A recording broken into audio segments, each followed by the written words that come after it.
Hey y'all, hey, good morning, good morning. It's time to do another what I eat in a day.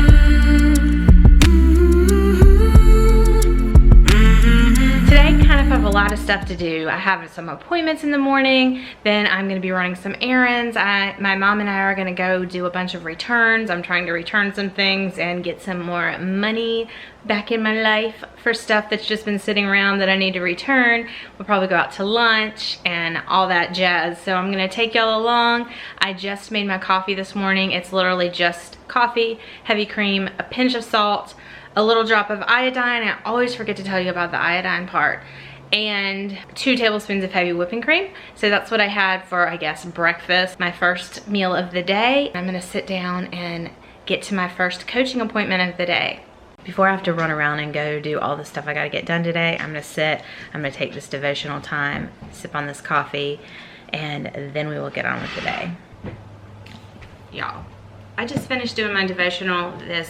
I shared this with y'all one day last week, I think. The Confident Woman by Joyce Meyer. I am loving this, y'all. Future Erica popping on for a second. I want to let y'all know this next part, I do get into deep mental health issues and I do talk about suicide some. So if that's a trigger warning for anybody, you can fast forward a little bit. I'll put a timestamp down below where we go back into what I eat for a day. But I just felt led to share some stuff, some really personal stuff. So if you suffer from major depression, if you're feeling suicidal, if you're feeling hopeless in any way at all, there is always hope. Always, always hope, y'all. Here, I'm gonna pop up the National Suicide Prevention Line. If you ever feel like you need help, that is an awesome, awesome place that you can call and talk to somebody. So I'm gonna pop that up. Okay. Let's jump back into it. This last weekend was really rough for me, y'all. I let my depression and anxiety take over. I definitely suffer from major depression and anxiety disorder. I have for years and years and years.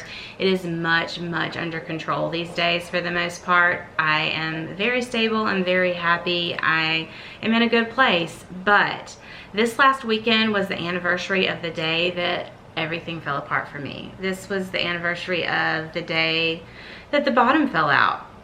This time in 2012, or this last weekend, I think it's the 18th of January in 2012, I was working a normal shift at the hospital. I am a nurse by trade, if you did not know this, and have been a nurse for like over 20 years because I'm old. But anyways, I was working a normal shift. It was actually pretty slow. I worked nights on an orthopedic floor, and another nurse's patient had fallen on the floor, which, oh, if you're a nurse, you know the nightmare of the paperwork of that. But it wasn't even my patient, but obviously we all pitch in, we're there for each other, we work as a team. So I immediately went to assist. It was a very, very large patient. She was probably between 350 and 400 pounds, and she was not able to assist us at all.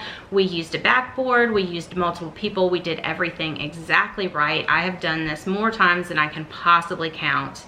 It happens at night especially, y'all, and I've never ever had a problem. Well, that night when I stood up, I immediately knew something happened. I did something to my back. And truthfully, I wasn't that worried about it. I was just like, oh, this is awful, but I'm gonna go sleep it off and I'll come back to work tomorrow night. It's not gonna be a big deal. I didn't even go to the emergency room. I just really babied it. By the time I walked to my car, I literally could barely get there, but I just thought I'd sleep it off. Well, I never got better, y'all. I never got better. It just got worse and worse and worse, and then more symptoms started adding and more symptoms started adding, and I went through doctor after doctor after doctor. I seriously have some PTSD, I'm not joking, from that whole process. Doing it through the workers' comp process and not getting to pick your doctors and nobody being able to help. It was a nightmare. It was a nightmare. And long story short, I ended up with fibromyalgia. I ended up with a chronic condition that was triggered by the traumatic event, is what they said. They don't really know fully what starts fibromyalgia in people. And if I look back in my history before that, I had been having some inflammatory conditions. I had adenomyosis, which was inflammation of the lining of my uterus. I ended up having a hysterectomy. I'd had a pleurisy, which is inflammation of the lining of your lungs. I'd had bursitis, which is inflammation in your hip, like just lots of inflammatory things, but they seem to be single incidents, and then I would get better. So I don't know if like I was leading up to it and then just had this traumatic event trigger it. But at that stage in my life, I was finishing studying for the GRE. I was getting ready to go back to school. I was getting ready to fulfill my lifelong dream of becoming a midwife, and things seemed unbelievably amazing. I was exactly where I wanted to be in my life. I was so excited to become a midwife.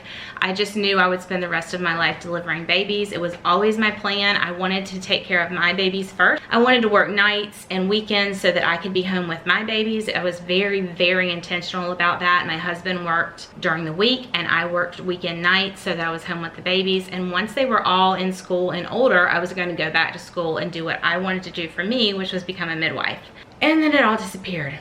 I'm not anywhere where I thought I would be in my life, y'all, but I'm in an amazing place. And I came through this weekend. I had a really low weekend in the what up, you know, thinking about the what could have beens, the what should have beens, whatever. I dwelled on something that I've really grieved over and put away and been past, but it just popped back up.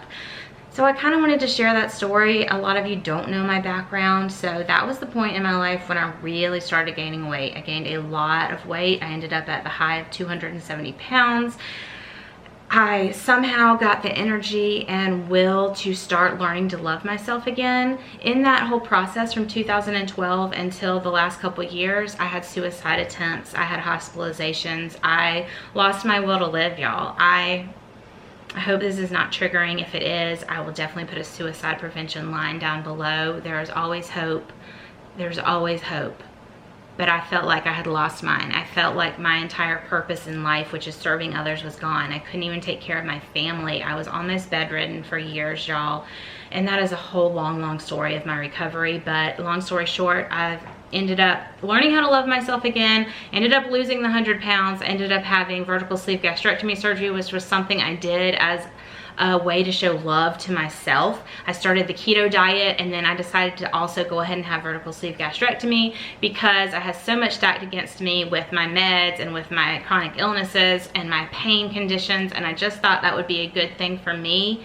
And if you had told me 2 years before that I would have ever tried to do anything for myself, I wouldn't have believed it. I wouldn't have believed life would get better. I wouldn't have believed I would learn to love myself again. I wouldn't believe that there was going to be value. I was going to find value in myself again, y'all. But I did. God led me back to me, and then he led me to YouTube. I came to YouTube to chronicle my life, to chronicle my weight loss journey and my vertical sleeve gastrectomy journey, and it turned into so much more. It turned into a platform where I'm able to serve, where I'm able to help. And y'all, that is everything. I cannot thank you enough for my viewers and for my subscribers, especially those of you that comment and ask me questions or DM me or ask if I can help with something or tell me your story and how I've helped even in the tiniest bit. That is what I live for now, y'all. I live for serving others. I always have. That is just ingrained into who I am. And this has given me a platform to do that. And I know I've rambled on, but this book, this Confident Woman book, today, it was all about not worrying. It was about worry does not make you escape your trouble. It only makes you unfit to deal with what comes. And it just pulled me right out of that depression of this weekend. So I just had to share that. A confident woman does not worry because she sees the future differently than a woman who worries. She confidently believes that with God's help, she can do whatever she needs to do, no matter what it is. Her positive attitude enables her to expect good things in the future, not bad ones. Confidence is the fruit of trust. When we trust, we may not have all the answers, but we are confident that he does. Y'all, I'm always talking about trust the journey. I personally trust in God, but also trust your journey. Trust that you're making the right choices for yourself. Trust the journey, y'all. Don't get all anxious. Don't get all worried. Don't get all caught up in that because it steals from our peace. It steals from our happiness, you know? Anyways, I hope this was helpful. I hope y'all learned a little bit more about me. I know I've touched on this in the past, but I just felt led to share it today. So let's just jump right back into what I eat Wednesday. I know we took a big detour here, but I'm going to carry y'all along with me on the rest of the day. Let's do it. It is about 10 o'clock now. I'm getting ready to call my girl Sandra. We're doing a keto coaching encouragement / accountability call. If anybody's ever interested in that, just let me know. I will take just a handful of people a month so that I can really be there for them. So if you're interested, just let me know. You can always email me or message me on Instagram, anything like that, or let me know down in the comments. So I'm getting ready to do that. Got myself all set up. All right, Jason and I are headed to our meeting. It is like an adulting day. We gotta go talk to our tax guy about business taxes and make sure that I understand what I'm doing, because this is all brand new to me. we've never made money outside of like just a regular job, so we don't really know all the ins and outs. So I've got all my stuff and we're gonna go have a chat and hopefully learn some stuff, and hopefully we're doing things right and just make sure we're set up for this year, because this will kind of be the first year that we're actually really kind of making a little bit of money with this. And yeah, our appointment's at 11 o'clock. It is 10:56 and we're still driving. We just left our house, but luckily it's just around the corner. So I've got my Zip Fizz, I've got my stuff, and we are headed. And it is freezing today. How cold is it? 42 degrees. 42 degrees. 42 degrees, y'all. That's freezing here. It was 70 2 days ago. Yeah, like Jason said, I don't know if you heard that. It was 70 2 days ago. It's cold, y'all. I did have on a cute shirt, y'all, but it's too cold for that. We've got the big sweatshirt now. All right, let's go. Let's go do some adulting. Y'all, I did have to say, my mom came over today, we're going shopping, and she was like, Erica, you've got to wear some different clothes, girl. People are gonna think that's all you own. This sweatshirt is all you ever wear, which is kind of true. I am legit insanely obsessed with this. It is really, really lightweight, and it is soft, soft, soft. I feel like I'm wearing pajamas. I don't know if I look like I'm wearing pajamas or not. I feel like it's cute, but it is my favorite outfit altogether. I wear this shirt non-stop. I love how it like slouches over the shoulder. I don't know, I just love it. So forgive me if I'm in this all the time, but I am legitimately in this most days of the week at home anyways. I don't always wear it out and about, but yeah, I wear it a lot. Sorry. Not sorry, really. All right, business stuff over. We got figured out everything with the accountant, so I know what I need to do as far as tracking and all of that stuff. So now I've got Mom, say hi. Hi. We are gonna go run some errands, probably get some lunch. I've got just a bunch of stuff to return, so we're gonna go do that. I've had one full Zip Fizz that I showed y'all, and then I'm throwing one of these bars in my purse just in case I need it. I don't know if I'm gonna eat it, but I will let y'all know if I do. Let's go. Copper River Grill, time for some lunch. This place has the best salad like ever. They have this hot bacon dressing and honey mustard, and we had some she crab soup. Mom and I split it. This salad is my favorite salad in the whole world. I loved it. Y'all would be so proud of me. I returned all of those things, went to the mall, went shopping. The only thing that I bought was a Starbucks drink with a gift card, spent nothing. I went in and out of Sephora and spent nothing, y'all. Nothing. So proud of myself, except, y'all, when it's 40 degrees outside, don't order something cold. It is so cold. Why did I not order a hot coffee? I do not know. So, got in the house. I'm gonna have one of these bars now. It's 5 o'clock and I'm really, really hungry, but we're not gonna make dinner quite yet. Nobody's home. The kids are all out and about with their friends. So I'm gonna have a keto bar, tide me over, and then I'm gonna go ahead and make a Zip Fizz because I have not had Zip Fizz number 2 today. And even though I had that green tea, I still am feeling like really, really low energy. So I'm gonna probably go ahead and make another Zip Fizz. I am sitting all cozy on the, what? No, ma'am, excuse me. You know you cannot share my food. Okay, all right. I am sitting all cozy under a blanket on the couch. It is so cold here today. We are having a fire. Isn't that pretty? Oh my gosh, we hardly ever get to have fires because it is not cold enough here usually. Like if I really, really want to have a fire, sometimes I will like run the air conditioning full blast so I can have a fire in the winter.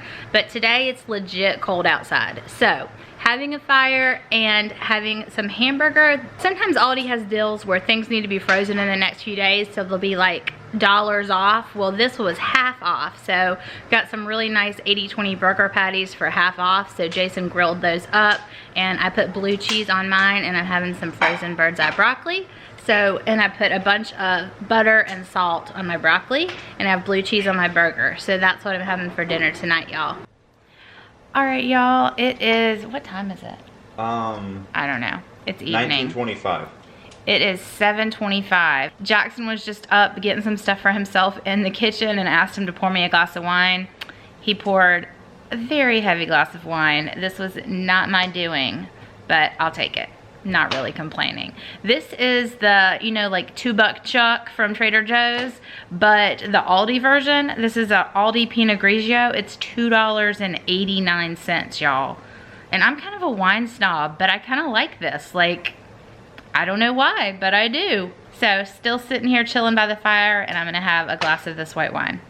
And I just wanted to say, y'all, I'm gonna put in a little clip here. My son Jack, my 17-year-old that y'all see help me do stuff here on my channel often, and is really the whole reason that I even have a clue how to edit these videos for y'all.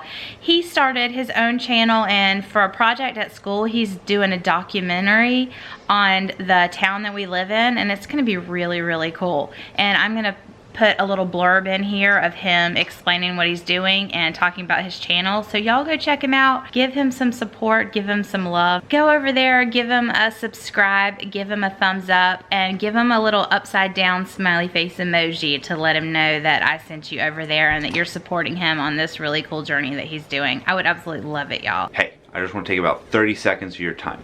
My name's Jack, I'm Erica's son, and I recently started my own channel chronicling my journey to create a feature-length documentary on the history of my hometown. So my channel is Jackson Yaman. It's going to be right here. And on that channel, not only do I post information about my journey to create the documentary, but also short films and the like. If you feel like checking out, please stop by. Thank you, and cheers. Okay, back to fire watching and wine drinking. I am having a little bit of a bedtime snack, feeling kind of hungry, so I'm having some of this low-carb keto granola. I do have a code for it down below, y'all. It is so good, and I'm trying to finish it up because I have a chocolate-flavored one that I'm going to open next that I'd never tried before, but I know I love this one. The blueberries are so good. If you can see them, they're just like some little dried blueberries in there, and then I use some of this macadamia milk. I have never used this before, but they had it at Aldi, so okay, here we go. I usually have this with Too Good yogurt, but I haven't been buying Too Good yogurt this month because I'm doing my no spend. So I didn't want to spend the money on having a few yogurts a week because they really add up. But I did decide to get this to replace my almond milk, the macadamia nut milk, and it's really, really good. I like how rich it is. I had a feeling I might like it a little bit better than almond milk, and it might be a little bit richer. So we're gonna try that in our coffee tomorrow and see if I can cut down on the heavy cream. I don't know, we'll see. I'm gonna go enjoy this, and then I'm gonna go crawl in the bed. Bye, y'all. I hope you have a really, really blessed week, and I'll see you again really soon.